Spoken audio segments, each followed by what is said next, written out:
Baiklah Bapak Ibu yang kami hormati, tibalah kita acara inti kita, yaitu tausiah, pengajian menyambut tahun baru Islam 1448 Hijriah dengan tema kalender Hijriah Global Tunggal atau KHGT, menyatukan waktu, mempererat ukhuwah Hijriah menuju peradaban dunia, yang akan disampaikan oleh Ustazuna Dr. Haji Bayrus Salim MPD. Dengan segala kerendahan hati kami persilakan.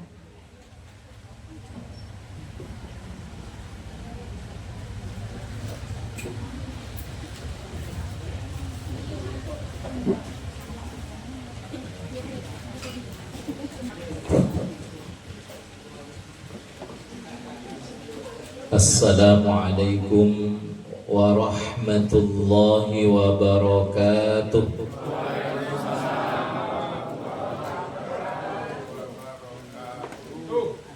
Innal hamdalillah nahmaduhu wa nasta'inuhu wa nastaghfiruh wa na'udzu billahi min shururi anfusina wa min sayyiati a'malina. Man yahdihillahu fala mudilla lahu wa man yudlil fala hadiya lahu. Ashhadu an la ilaha illallah wahdahu la syarika lahu wa ashhadu anna Muhammadan abduhu wa rasuluh. Allahumma salli ala Muhammad wa ala alihi wa ashabihi wattabi'in wa man tabi'ahum bi ihsanin ila yaumiddin. Amma ba'du, qala Allah ta'ala fil Qur'anil Karim: Ya ayyuhalladzina amanu taqullaha haqqa tuqatih wa la tamutunna illa wa antum muslimun. Wa qala Ya ayyuhalladzina amanu taqullaha wal tanzur nafsum ma qaddamat lighad wattaqullaha innallaha khabirum bima ta'malun. Yang sama-sama kita hormati dan kita muliakan pimpinan cabang Muhammadiyah Gemiling, Bapak Haji Muhammad Farid beserta segenap anggota pleno, segenap pimpinan cabang Aisyah Gemiling beserta segenap anggota pleno, pimpinan ranting Muhammadiyah sekecamatan Gemiling beserta segenap pimpinan ranting Aisyah, wabil khusus pimpinan ranting Muhammadiyah Beringin Raya, guru saya, senior saya, Ilazismu Al-Mukarram Al-Ustadz Ashuri, Sahibul Bait, Sahibul Hajah, ya, Bapak Ibu dan saudara-saudari hadirin jamaah pengajian ranting Beringin Raya, yang mudah-mudahan kita semua senantiasa mendapatkan petunjuk, berkah, pertolongan dan lindungan Allah Subhanahu wa ta'ala. Amin. Syukur alhamdulillahi rabbil alamin. Marilah senantiasa kita panjatkan kehadirat Allah Subhanahu wa ta'ala atas nikmat iman dan Islam, nikmat kesehatan, kesempatan dan semangat menghadiri pengajian ini. Tentu kita berharap kepada Allah Subhanahu wa ta'ala, mudah-mudahan amal soleh ini, bahkan setiap ayunan langkah kita, mudah-mudahan dicatat oleh Allah sebagai amalan yang akan memberatkan timbangan kebaikan kita kelak di yaumil qiyamah. Amin. Salawat dan salam tak lupa marilah kita sanjungkan kepada uswah kita, teladan kita, Nabi Agung Muhammad sallallahu alaihi wasallam, keluarga, para sahabat dan segenap pengikut beliau. Bapak Ibu hadirin yang dimuliakan Allah, nama saya cukup susah untuk dilafalkan. Maka kalau kemudian selip-selip keliru, biasanya saya maklumi. Tadi sempat terbaca Bayrus Salam, tapi dikoreksi jadi Bayrus Salam. Kemudian yang kedua, seringkali keliru juga membaca titel saya. Tapi alhamdulillah ini benar. Doktor kemudian MPD.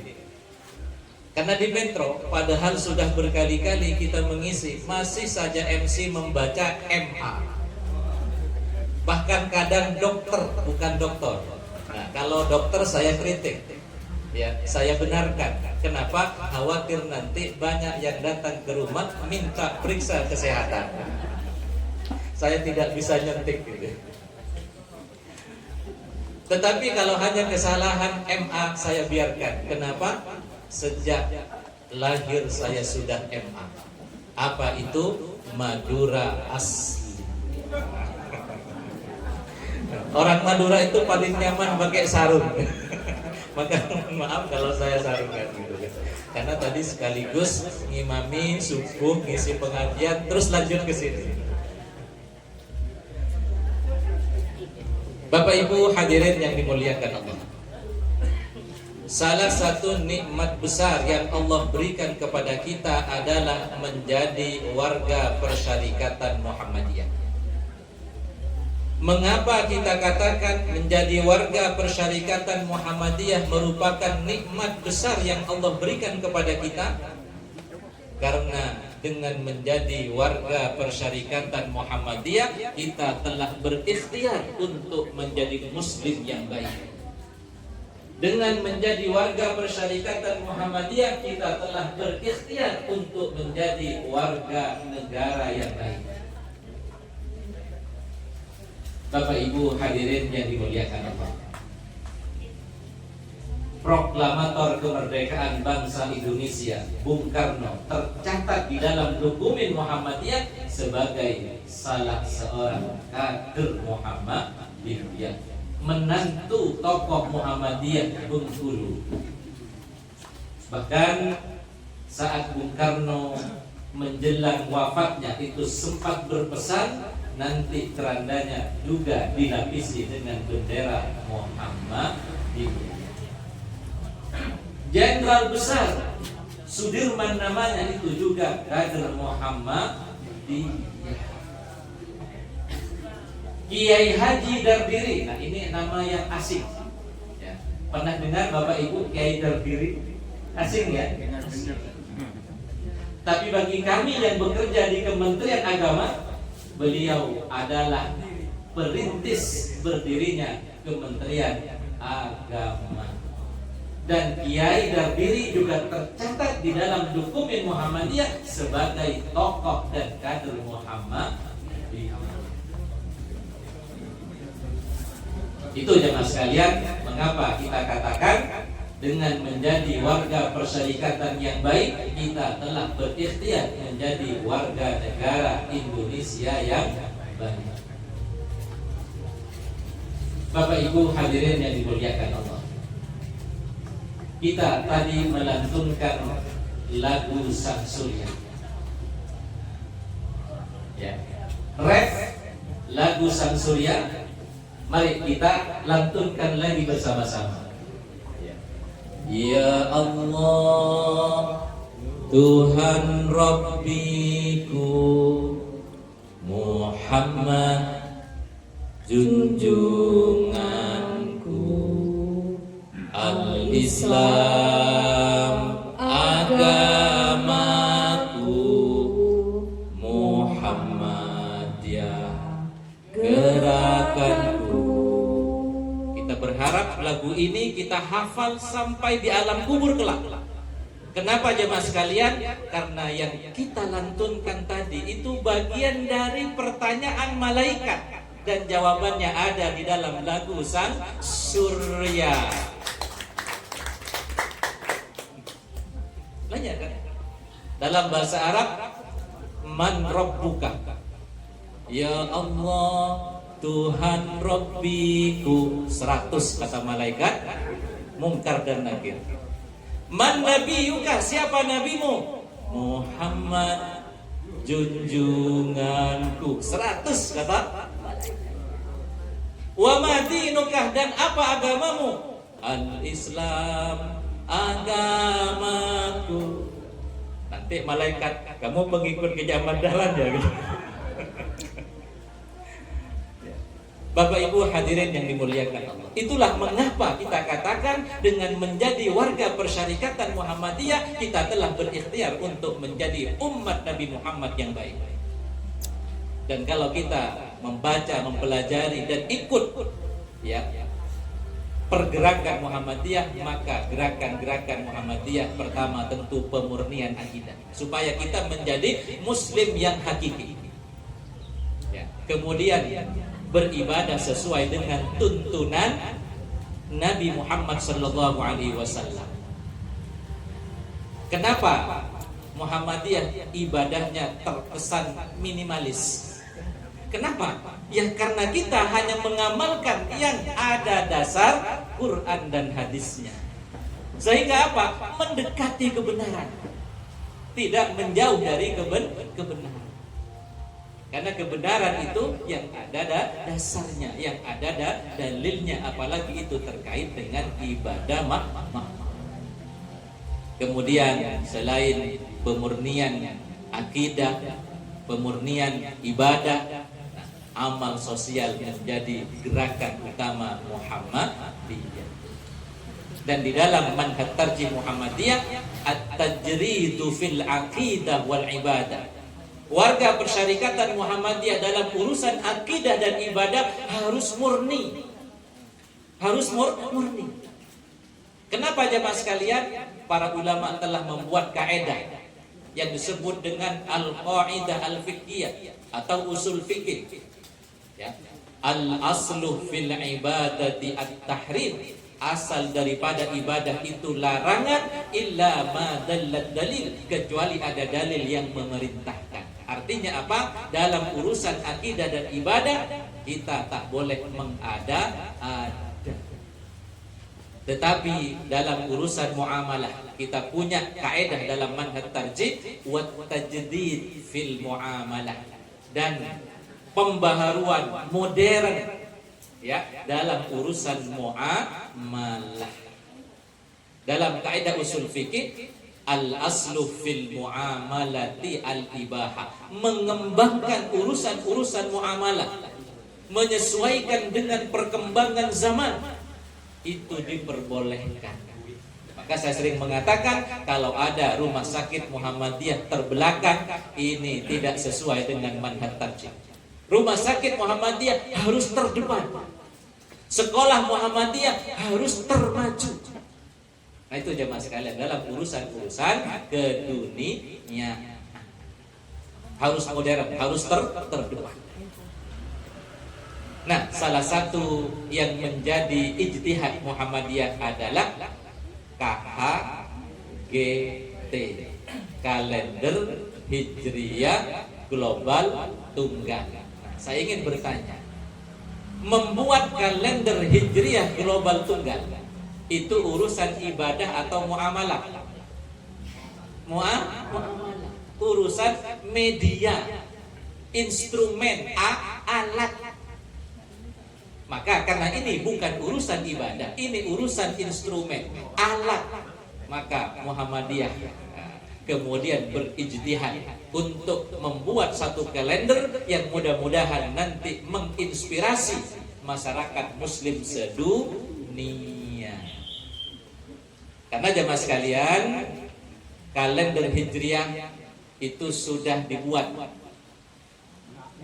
Pada zaman siapa kalender Hijriah itu dibuat atau dipopulerkan? Pada zaman siapa Bapak Ibu? Pada zaman pemerintahan Khalifah Umar bin Khattab berdasarkan usul dari sahabat Abu Musa al-Ash'ari. Karena sebelumnya ya, Islam cuma menggunakan bulan dalam dokumen-dokumen pemerintahan. Bulan Muharram, bulan Safar, bulan Rabiul Awal dan seterusnya. Nah, karena ini dokumen yang harus jelas ini tahunnya tahun apa. Ini Muharramnya Muharram kapan? Tahun ini atau tahun sebelumnya atau tahun sebelumnya lagi? Bingung kan? Nah, maka kemudian ada usulan untuk apa? Dibuat kalender yang menjadi rujukan kaum muslimin. Kemudian para sahabat berdiskusi, kira-kira kalender yang akan kita resmikan nanti, ya, ini mulanya dari kapan? Ya, mulanya dari kapan? Tahun pertama Hijriah itu sejak kapan? Ini yang kemudian menjadi diskusi di antara para sahabat. Ada yang usul, bagaimana kalau permulaan kalender ini dari lahirnya Nabi? Ternyata apa? Tidak disepakati. Kalau dalam bahasa kita, seandainya kemudian awal kalender Hijriah itu dihitung sejak lahirnya Nabi, maka istilahnya akan sama dengan kalender Masehi. Kalender miladiyah. Kalender Masehi kalau diarabkan itu miladiyah. Hitungannya mulai lahirnya Yesus. Maka kalau kemudian kalender Islam dimulai dari lahirnya Nabi, sama kalender miladiyah Islam. Kemudian ada yang usul bagaimana kalau dimulai sejak wafatnya Nabi. Kalau wafat bahasa Arabnya mamat, maka nanti jadi kalender mamatiyah. Tidak disetujui oleh para sahabat. Kemudian ada yang usul bagaimana kalau dimulai sejak hijrahnya Nabi. Ini menarik. Apalagi Nabi itu hijrah, persiapannya dimulai dari bulan Muharram, bulan pertama dalam kalender Qamariyah. Kayaknya ini paling bagus. Kemudian disepakati namanya adalah kalender Hijriyah, yaitu berangkat dari hijrahnya Nabi dari Mekah ke Madinah. Nah, persiapan hijrah itu mulai bulan pertama, yaitu bulan Muharram. Kemudian sebulan lebih berikutnya Nabi melakukan hijrah, tepatnya di akhir bulan Safar. Sampai di Madinah bulan Rabiul Awal. Itu sejarah kenapa disebut kalender Hijriyah. Bisa dipahami Bapak Ibu? Kemudian jemaah sekalian, produk ijtihad yang berupa kalender Hijriah ini telah dilakukan di masa sahabat Umar bin Khattab, tetapi masih menyisakan PR. Apa PR-nya? Belum ada kalender Hijriah global tunggal. Satu kalender, satu hari, satu tanggal yang disepakati oleh seluruh muslim dunia. Itu belum dibuat. Karena belum dibuat, sehingga kemudian apa? Masing-masing membuat kalendernya sendiri-sendiri. Masyarakat muslim Indonesia buat kalender Hijriah, masyarakat muslim Arab buat kalender Hijriah, Turki buat kalender Hijriah.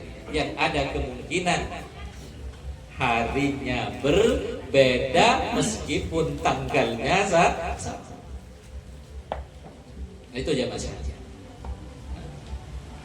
Apa yang menginspirasi Muhammadiyah membuat kalender Hijriah global tunggal?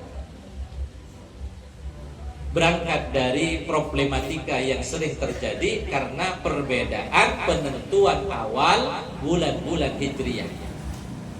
Seperti berbeda di dalam memulai puasa Ramadan, berbeda di dalam mengakhiri puasa Ramadan, berbeda di dalam mengawali bulan Dzulhijjah, sehingga kemudian puasa Arafahnya juga berbeda hari. Bapak Ibu yang aktif dalam ketakmiran masjid, terutama bapak-bapak, membuat jadwal kultum traweh atau imam traweh.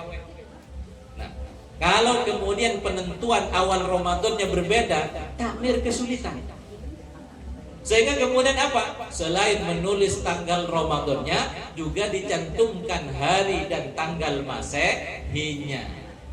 Cacatannya, kalau ternyata berbeda penentuan awal Ramadan, maka yang digunakan adalah tanggal Masehi.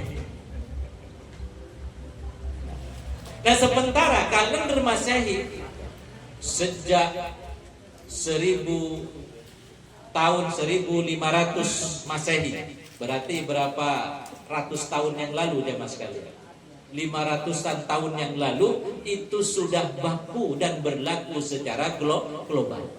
Tak ada yang berbeda di dalam penggunaan kalender Masehi, mulai dari ujung timur sampai ujung barat bumi ini sama. Dari New Zealand sampai Alaska sama kalender Masehi. Sementara kalender Hijriahnya masih berbeda-beda. Nah, ini yang kemudian menjadi PR besar yang Muhammadiyah mencoba untuk menjawab problematika ini.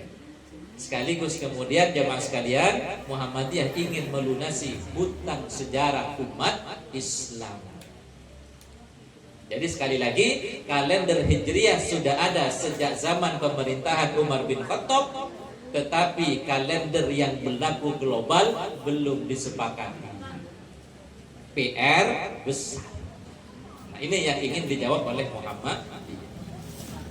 Kemudian jemaah sekalian, dengan terjadinya perbedaan penentuan awal Hijriah, ada kemungkinan terjadi satu bulan Hijriah itu hanya 28 hari.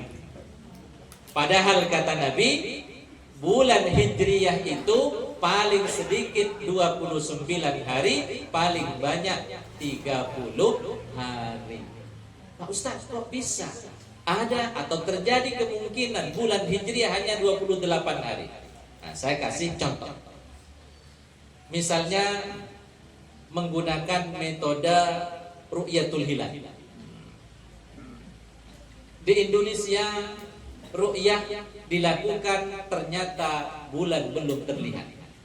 Padahal hisabnya sudah masuk. Mungkin masih 2 derajat atau 3 derajat, tapi konjungsinya 6 derajat. Oh, bingung ya kalau bicara konjungsi.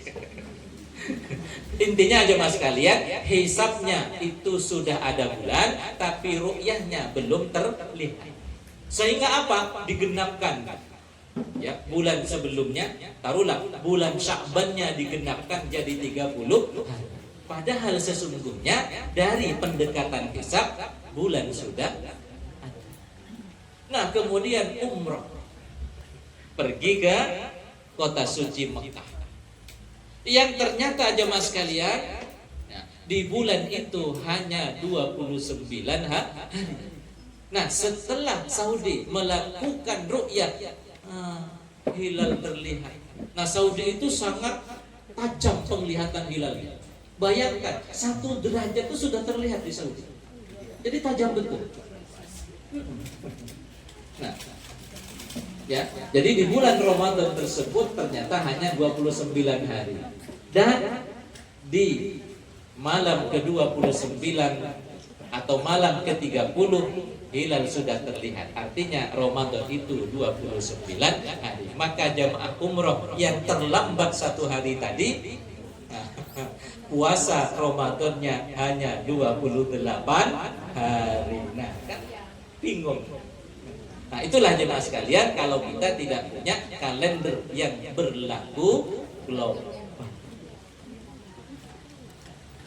Bapak Ibu hadirin yang dimuliakan Allah, tadi dalam sambutannya sempat disampaikan bahwa penentuan awal Muharram, ya, pemerintah dengan Muhammadiyah sama bareng, NU berbeda.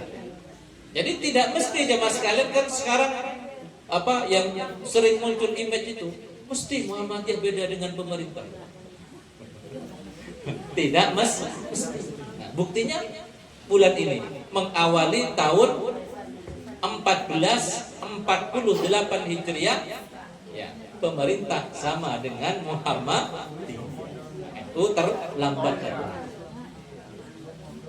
Nah, hadirin jamaah sekalian yang dimuliakan, itulah beberapa problematika yang terjadi kalau kita umat Islam belum memiliki kalender yang bersifat atau yang berlaku secara global. Bapak Ibu hadirin yang dimuliakan,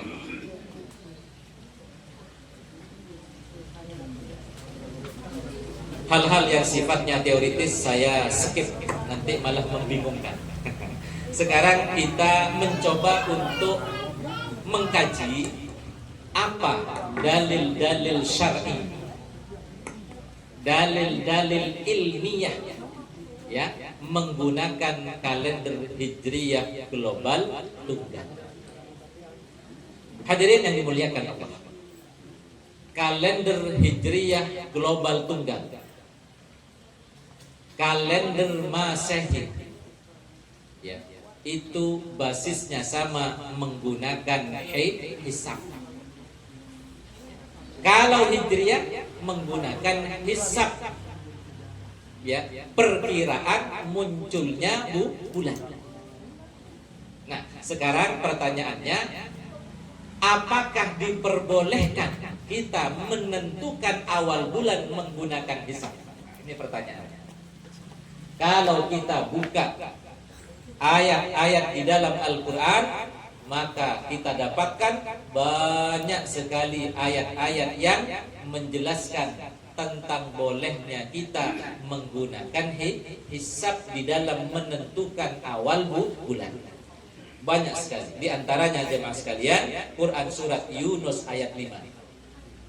Huwallazi ja'ala asy-syamsa diya'an wal qamara nura wa qaddarahu manazila lita'lamu 'adadas sinina wal hisab. Dialah Allah Subhanahu wa taala yang menetapkan tempat-tempat orbitnya agar kamu ya, tempat-tempat orbitnya apa? Matahari dan bulan. Kalau basis kalender Masehi itu adalah perputaran matahari. Kalau basis kalender Qamariyah itu bulan. Dan Allah telah menetapkan tempat-tempat orbitnya bulan. Untuk apa? Mengetahui bilangan tahun dan perhitungan waktu.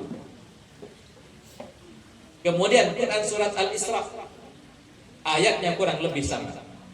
Quran surat Ar-Rahman, asy-syamsu wal qamaru bihusban, matahari dan bulan beredar sesuai perhitungan, tidak mungkin meleset, bersifat eksak, pasti terjadi. Sebagaimana jemaah sekalian memprediksi terjadinya gerhana bulan atau matahari, pernahkah meleset? Tidak pernah. Bahkan lengkap dengan jam, menit dan detik. Itulah hitung-hitungan ya beredarnya ya matahari dan bulan, bersifat eksak, bersifat pasti. Jadi banyak sekali dalil-dalil yang menjelaskan di dalam Al-Quran tentang perhitungan waktu berdasarkan beredarnya matahari dan bulan. Bahkan kalau kita bandingkan dengan dalil ru'yatul hilal, itu masih jauh lebih banyak dalil-dalil penggunaan hisab. Nah, itu aja Mas. Kemudian yang kedua, tadi kita menyepakati bahwa hisab maupun ru'yah itu adalah metode urusan muamalah. Yang namanya urusan muamalah bisa dikembangkan sesuai dengan perkembangan zaman dan kemajuan teknologi. Nah, itu jamaah sekalian.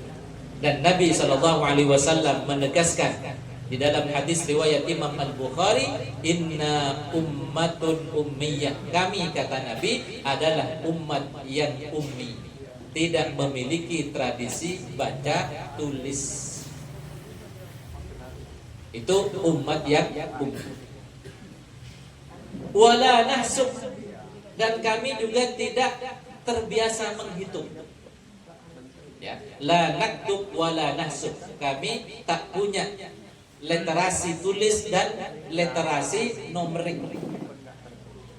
Itu bahasa TKA. Asyhru hakada wa hakada, kata Nabi, bulan itu seperti ini dan seperti ini. Maksudnya adalah yakni marratan tis'atan wa ishrin wa marratan talatin. Ya, bulan Hijriyah itu kadang hanya 29 hari dan kadang 30 hari. Itu jamaah sekalian.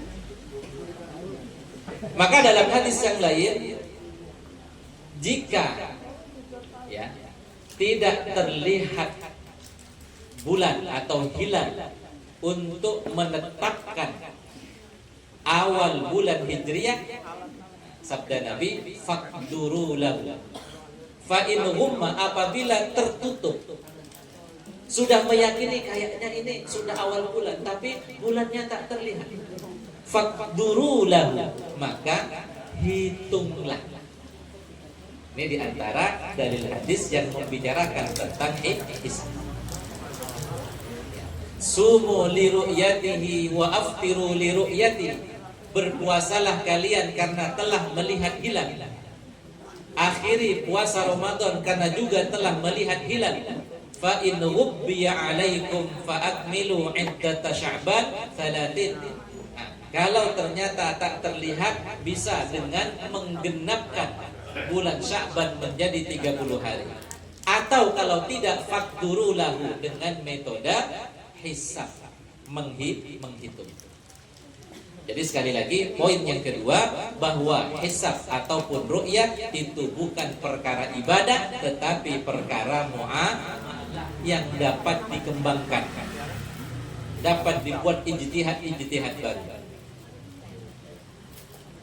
Kemudian yang ketiga jemaah sekalian, ada hadis yang di dalamnya tersirat pesan dari Nabi, keinginan Nabi agar kaum muslimin sedunia memulai puasa bersama-sama dan mengakhiri puasa bersama-sama.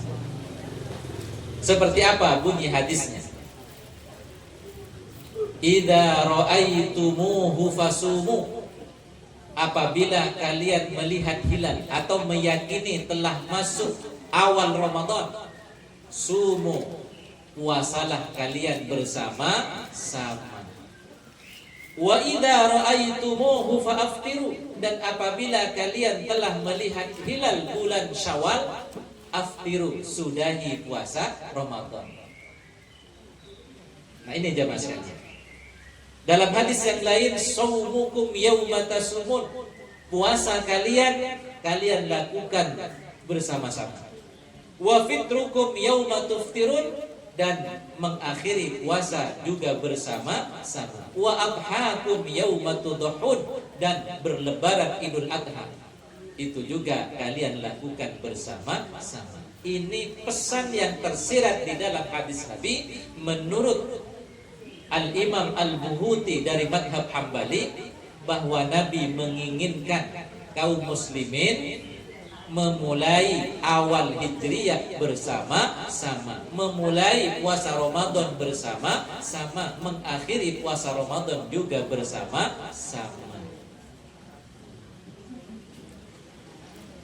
Nah ini alasan yang ketiga kenapa Muhammadiyah ya menggagas kalender Hijriyah global tunggal.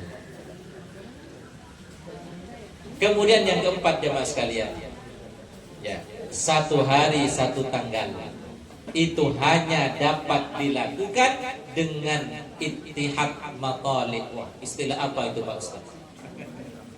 Ittihad matali' itu. Ittihad matali' itu bahasa ilmiahnya adalah geosentris. Apalagi itu Pak Ustaz?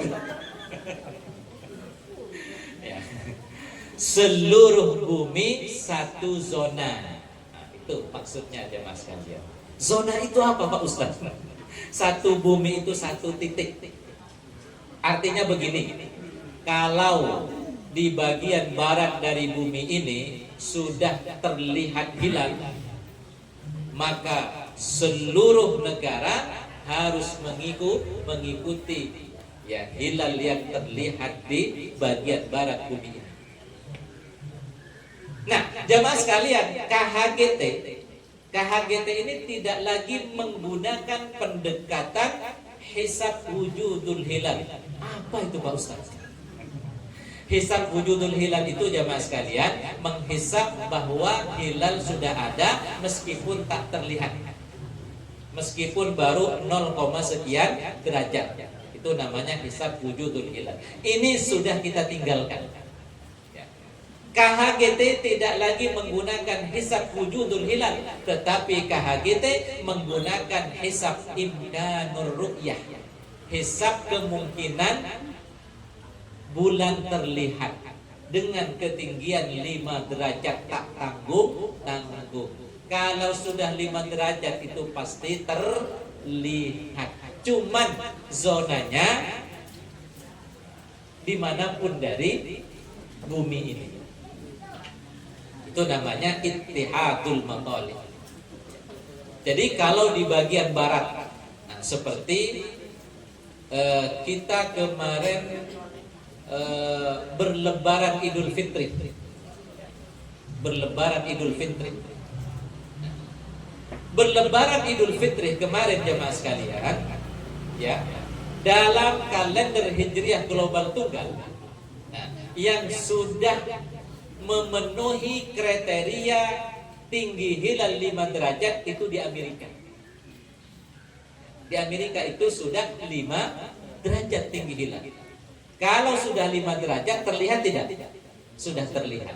Nah, kalau ada bagian dari bumi ini, yaitu di bagian barat sudah melihat hilal, tinggi derajatnya sudah 5 derajat, nah, maka negara-negara di bagian timur, tengah timur, ya, timur itu Indonesia, termasuk yang paling timur New Zealand, maka itu sudah harus mengikuti.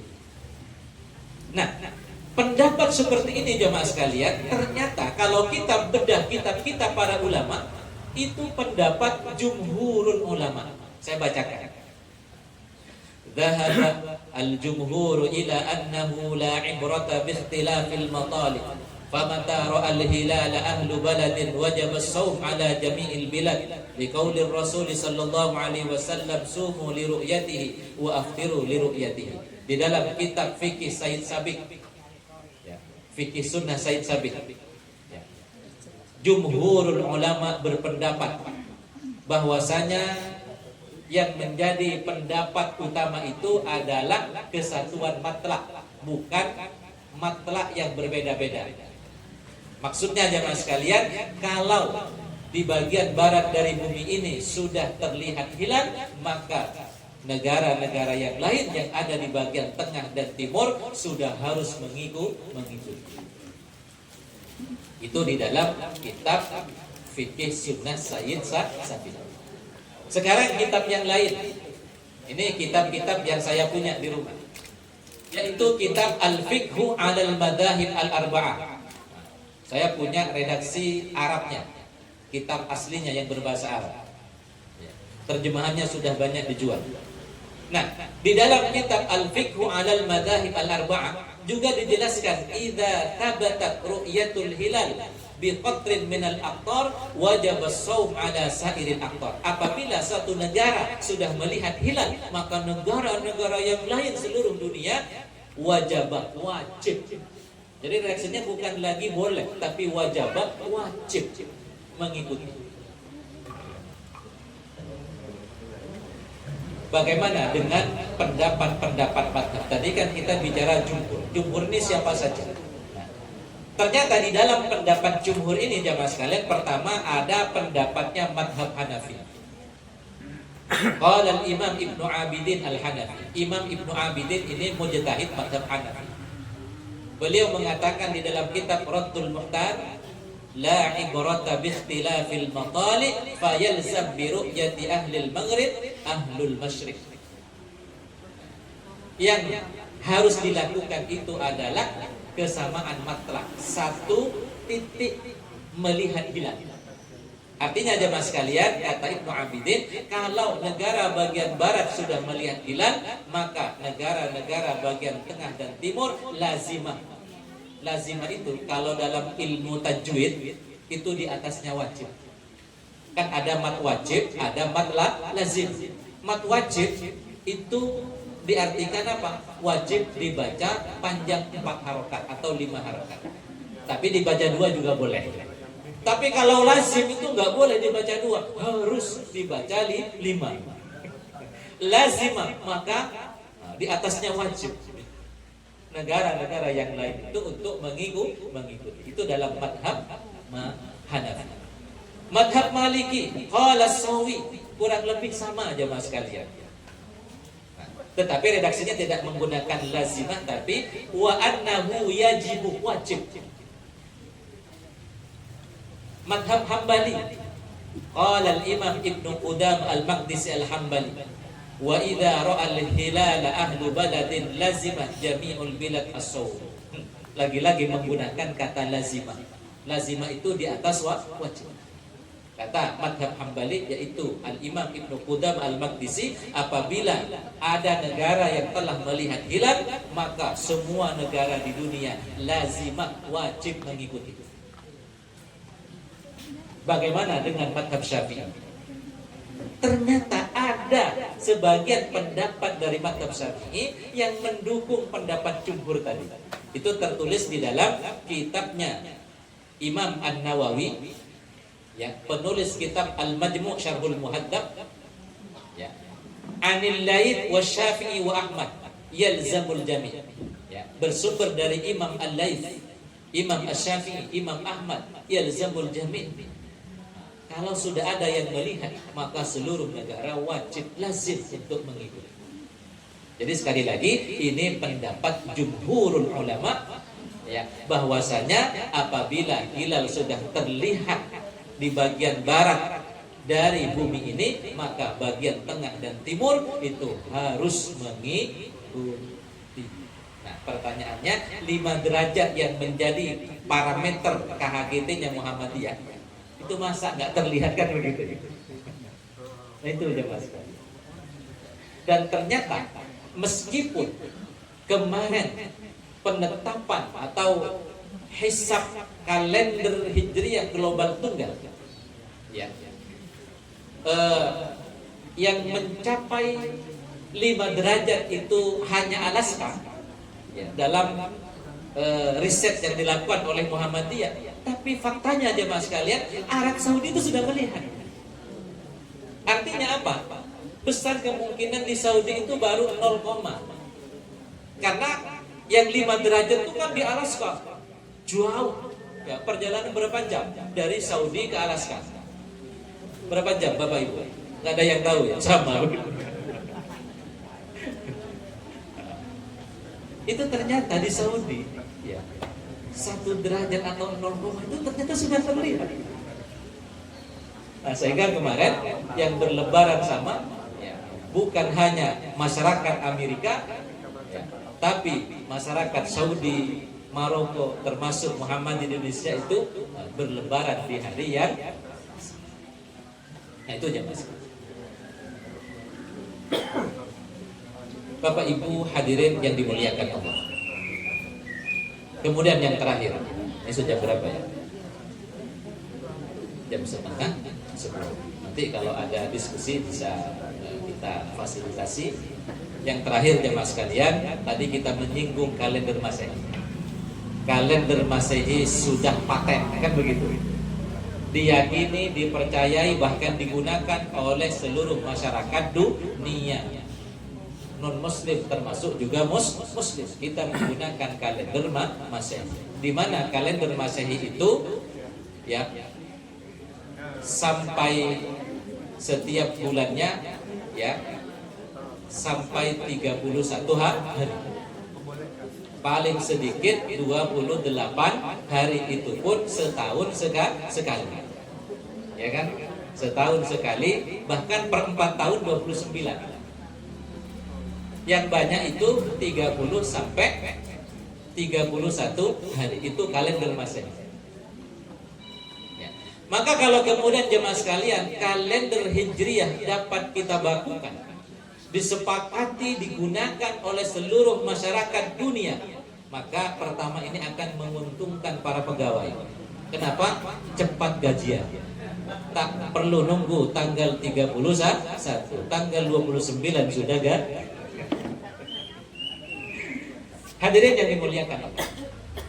Nah, Muhammadiyah ingin menjawab hutang sejarah yang luar biasa ini.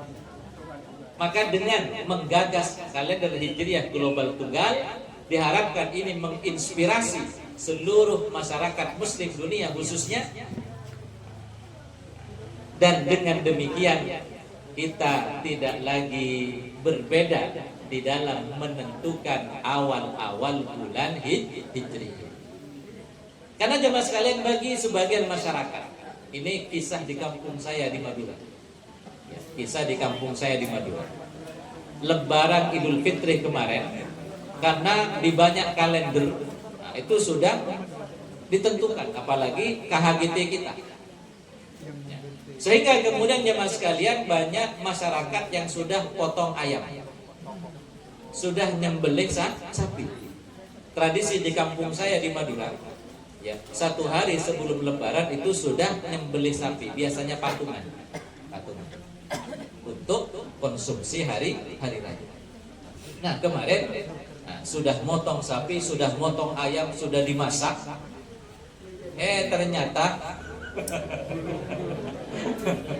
Ternyata isbat dari pemerintah menyempurnakan bulan Ramadan 30 hari, menunda lebarannya ke hari esok lusa. Sehingga ada sebagian yang komplain, waduh ini sudah masak daging, sudah masak ayam gitu. Bahkan ada kawan saya kirim, nah, kalau begitu tahun depan saya ikut Muhammadiyah saja gitu. Pasti kan. Itu jemaah sekalian, di antara kelebihan kita punya kalender yang bersifat global, yang pasti. Sehingga apa? Nah, kegiatan sudah bisa dirancang jauh-jauh hari. Dan kita di Indonesia saja itu sudah terbiasa membuat rancangan kegiatan bahkan setahun ke depan. Maka kalau kemudian terjadi perbedaan, satu sisi ini agak menyusahkan kan begitu. Itu pernah terjadi jemaah sekalian. Di Metro ada salah satu masjid itu. Ada salah satu masjid menyelenggarakan sholat Idul Fitri. Ya, menyelenggarakan sholat Idul Fitri. Karena rupanya khotibnya berbeda dengan penentuan masjidnya, akhirnya apa? Batal mendadak. Kasihan kan? Terus hubungi saya, Ustaz. Nah, itu yang ikut kalender yang berbeda dengan Muhammadiyah. Telepon saya, Ustaz, ini gimana masjid kita khotibnya membatalkan secara mendadak gini. Masa kemudian infonya kita batalkan juga, tidak melaksanakan sholat id katanya. Wah, saya bingung karena saya sudah sholat juga kan gitu ya. Ketua takmirnya kawan dekat saya begitu ya. Gimana nih Pak Ustaz? Apa kami bubarkan saja? Maksudnya tidak jadi melaksanakan sholat Idul Fitri. Saya konsultasi kepada beberapa ustaz saya di Jawa Timur. Akhirnya saya ambil ijtihad, daripada kegiatannya tidak jadi dilaksanakan, gak apa-apa lah. Saya insya Allah siap untuk ngimami, untuk jadi khotib sholat id, meskipun resikonya saya sholat 2 kali. Tetapi perjanjian dalam gitu ya. Jangan pasang banner gitu ya. Dan jangan hanya untuk menyelamatkan jamaah. Sebenarnya saya sendiri itu gak pengen ya. Dan mudah-mudahan itu hanya terjadi sekali, tidak berulang kali. Inilah beberapa problem ketika terjadi perbedaan penentuan awal bulan itu. Jadi masyarakat jadi kebingungan. Maka mudah-mudahan KHGT ini menginspirasi seluruh masyarakat muslim sedunia sehingga kemudian kita sejajar dengan kalender Masehi, yaitu sama-sama bersifat global. Ada kepastian hari dan tanggal. Sesuai tema kita menuju apa itu? Menyatukan waktu. Jadi satu hari satu tanggal. Kalau belum disepakati, ada kemungkinan satu hari beda. Karena satu hari beda tanggal, kemudian apa? Masyarakat lebih menggunakan kalender Masehi. Kasihan, sahabat Umar sudah berikhtiar, yang pada prakteknya kemudian tidak kita gunakan, lebih menggunakan kalender Masehi. Nah ini aja Mas. Kemudian yang paling penting, dengan penyatuan hari menjadi satu hari satu tanggal, maka kita akan memulai puasa secara bersama-sama, mengakhiri puasa juga bersama-sama seluruh muslim sedunia. Kalau demikian yang terjadi, Nabi Muhammad akan senang. Kenapa? Nah, tadi kan ada hadisnya aja Mas sekalian. Saya bacakan lagi hadisnya. Sabda Nabi, "Saumukum yauma tasumun wa fitrukum yauma tuftirun wa adhakum yauma tudhahun." Kalian memulai puasa bersama-sama, mengakhiri puasa juga bersama-sama, beridul adha juga bersama-sama. Itu keinginan Nabi untuk kita umat Islam, dan itu hanya bisa terjadi, bisa tercapai dengan apa? Kalender Hijriah global. Kalau kalender Hijriah kaum muslimin masih berbeda-beda, nah, keinginan Nabi mustahil bisa terpenuhi. Nggak mungkin ya Mas. Nah ini yang harus kita jelaskan. Bukan apa-apa Muhammadiyah ini menggagas kalender, ingin menyenangkan Nabi Muhammad. Iya kan? Ingin menyenangkan Nabi Muhammad. Karena Nabi Muhammad berkeinginan kaum muslimin hendaknya memulai puasa bersama-sama, mengakhiri puasa juga bersama. Bapak Ibu hadirin yang dimuliakan Allah, demikian materi yang dapat kita kaji, kurang lebihnya mohon maaf. Mungkin sebelum ditutup ada pertanyaan, dipersilakan.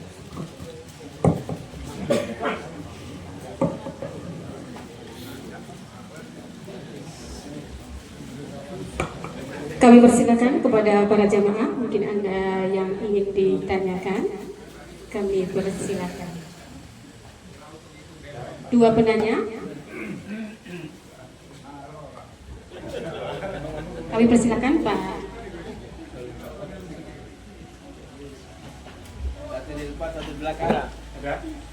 Belakang sama Pak. Sama Bapak. Coba.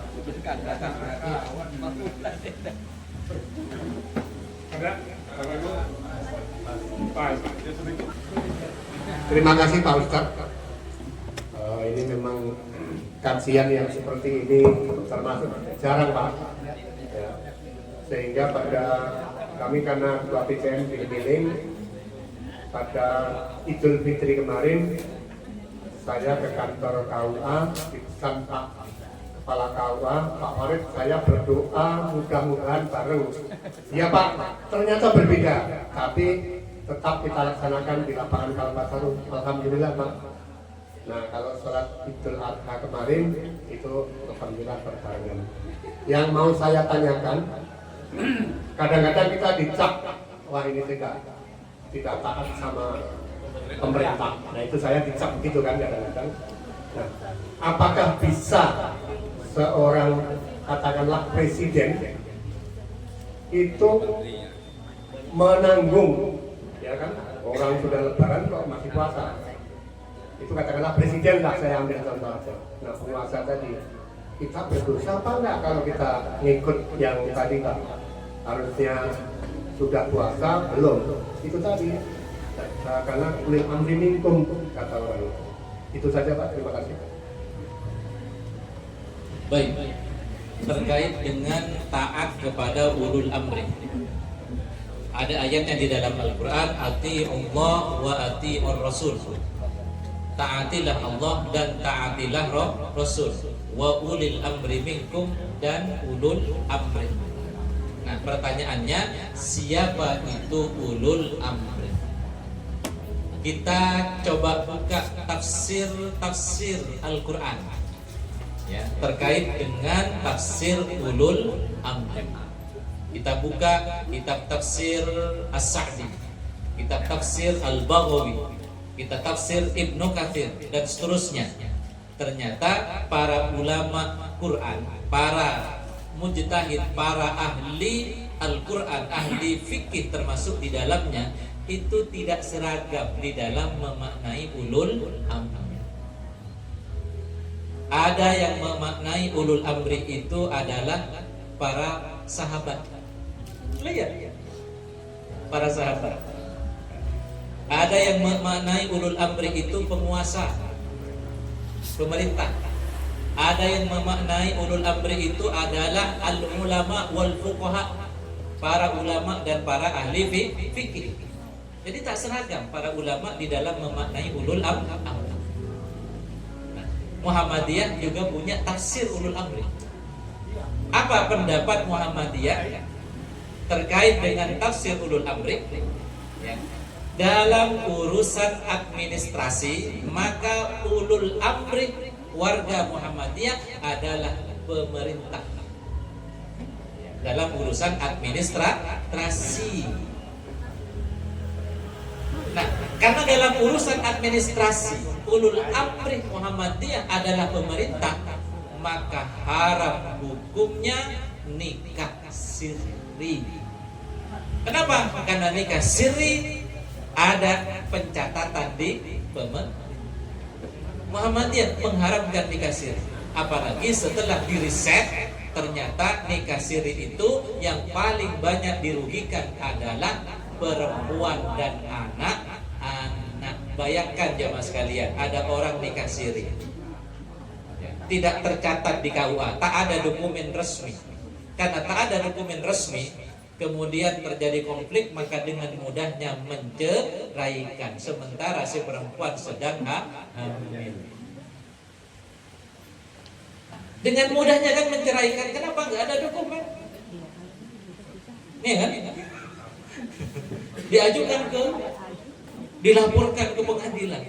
Nggak ada bukti pernikahan. Kemudian anaknya lahir untuk sekolah, yang ditanya mana aktenya, nggak punya juga. Nah, itu jemaah sekalian. Jadi dalam urusan administrasi, maka ulul amri menurut Muhammadiyah adalah pemerintah.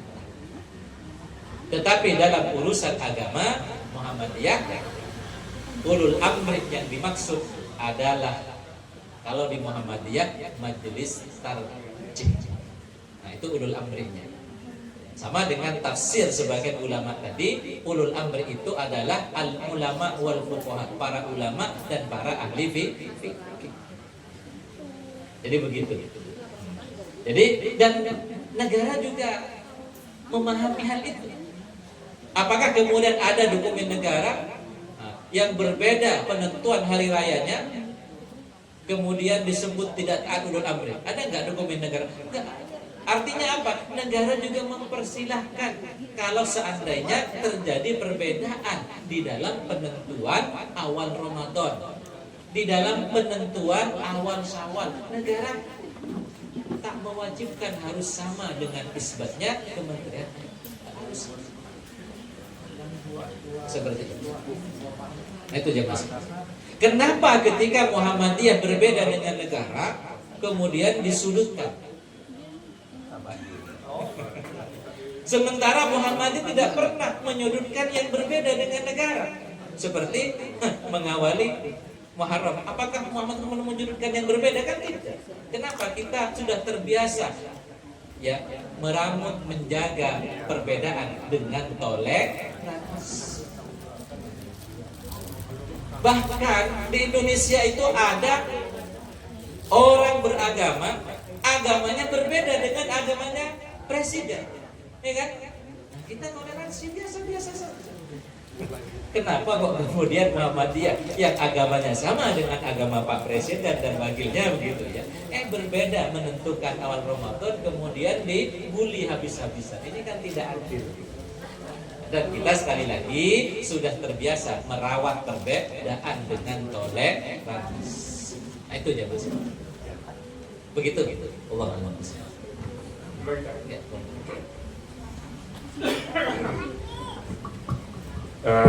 Ustaz, ini kalau kami di Kemiling ini, PKM Kemiling ini, kalau seandainya Lebarannya berbeda, itu kami senang. Sebab untung kami bisa menyelenggarakan sendiri sholat Idnya. Kalau berbeda, itu di Stadion Mini Kalpataru pernah mendapatkan impak sampai lebih dari 40 juta, senang sekali. Tapi dengan kalau kita ini memang bersatu nggak apa-apa, Medan Kemiling juga ikhlas gitu agar KGT kita ini bisa dilaksanakan seluruh dunia, apalagi seluruh Indonesia. Jadi itu. Nah ini kita lucu juga nih tadi. Kita kalau sholat kan maghrib, kayaknya orang Indonesia ini nggak ada yang lihat matahari lagi ya. Wah ini udah padam mataharinya atau zohor katakanlah. Ini udah pas belum apa belum zohor. Tapi kita udah sepakat yang dihitung itu. Kenapa kalau untuk yang satu Syawal, satu Muharram dan tahun bulan-bulan baru di Hijriah itu kita mau berbeda-beda gitu. Jadi alhamdulillah kita mendapatkan pencerahan dan ini tentunya harus kita sosialisasikan dengan saudara-saudara kita. Jadi sebenarnya bukan pertanyaan, tapi kesyukuran. Ya, betapa kita artinya memang harus bersatu. Kalau untuk sholat kita sudah bersatu. Enggak ada yang di Madura juga mungkin sama ya sholatnya. Ya cuman karena kalau Indonesia Timur gitu 1-2 jam selisihnya dengan kita. Indonesia Tengah 1 jam, Indonesia Barat. Indonesia Barat dan kalau dengan Banda Aceh, Lampung mungkin hampir setengah jam beda ya. Maghrib dimulai. Ya. Jadi sama juga dengan ini. Kalau di Alaska sudah ada kelihatan, ya sudah, nggak usah cerewet-cerewet lagi, yang lain ikut gitu. Terima kasih. Assalamualaikum warahmatullahi wabarakatuh. Waalaikumsalam. Ini luar biasa nih. Ini tambahan, ya, tambahan dalil gitu ya. Nah, bahwasanya kita selama ini sudah terbiasa dengan hisab, yaitu hisab penentuan jadwal sholat. Dan hampir semua umat Islam dunia mau adzan subuh apa keluar dulu melihat fajar shadiq terbit, lihat jam itu adalah hisab. Mau adzan duhur pun demikian, lihat jam sudah masuk belum ya, tidak lagi menggunakan ruh. Artinya bahwa zaman ini semakin maju, teknologi semakin modern, maka penentuan waktu mestinya tidak lagi menjadi perdebatan, apalagi harus menganggarkan sampai miliaran. Loh, iya aja Mas, kan lumayan itu untuk tambahan MBG kan.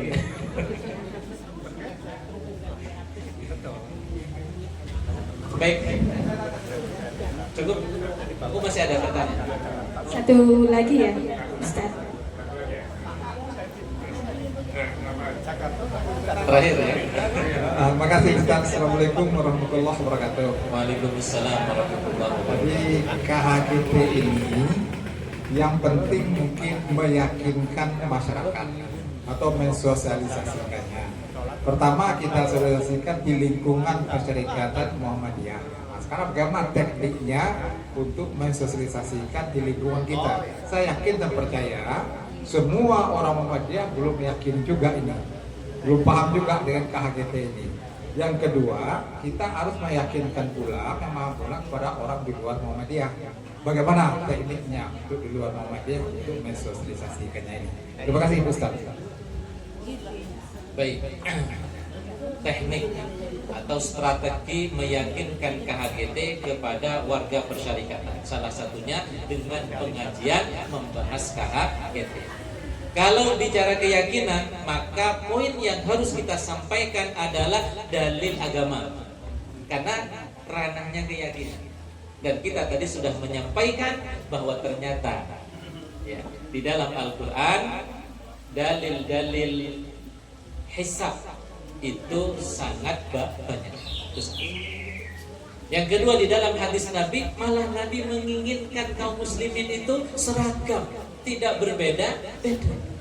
Dan itu hanya bisa dilakukan dengan penyatuan kalender.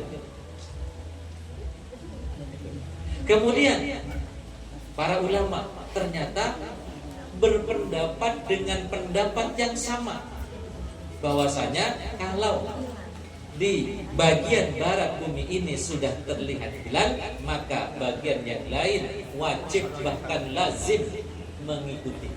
Jelas kan? Dalil syar'inya sangat. Nah, dengan kekuatan dalil syar'i, maka tentu ini akan menambah ketenangan dan keyakinan kita. Saya dulu jamaah sekalian ketika Muhammadiyah masih menggunakan hisab wujudul hilal, saya nggak berani terlalu banyak menyampaikan. Kenapa?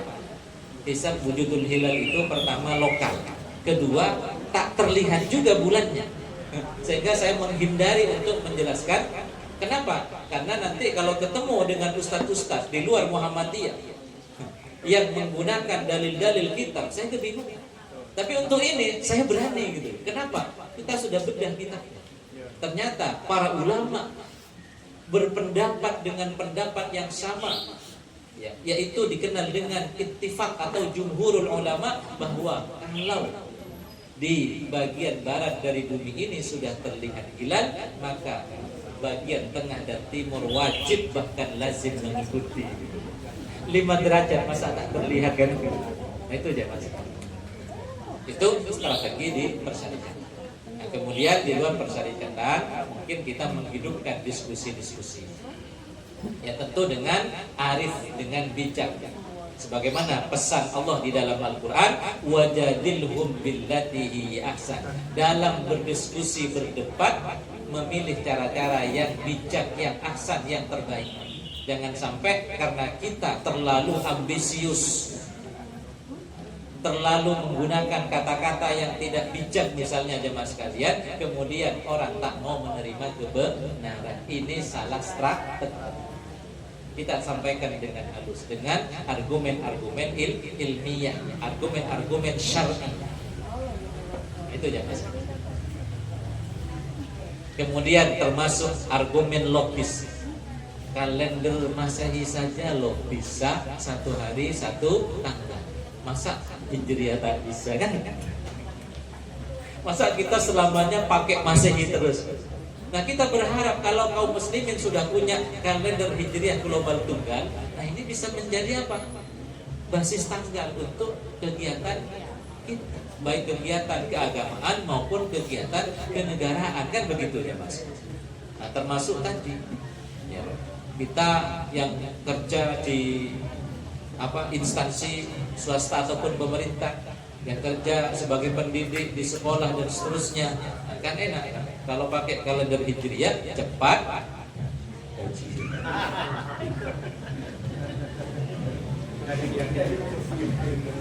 Cuman ada yang nyentuh, Pak Ustadz, iya kalau gajian, kalau cicilan gitu. Waduh, ini cepat cicil. Nggak apa-apa, kalau cicilan kan emang harus segera dilunasi kan. Ya, baik, demikian, mudah-mudahan ada manfaatnya. Kurang lebihnya mohon maaf. Aqulu qawli hadza wa astaghfirullah li wa lakum. Nasrum minallah wa fathun qarib wa basyiril mu'minin. Wa billahi fi sabilil haqqi fastabiqul khairat. Assalamu alaikum warahmatullahi wabarakatuh.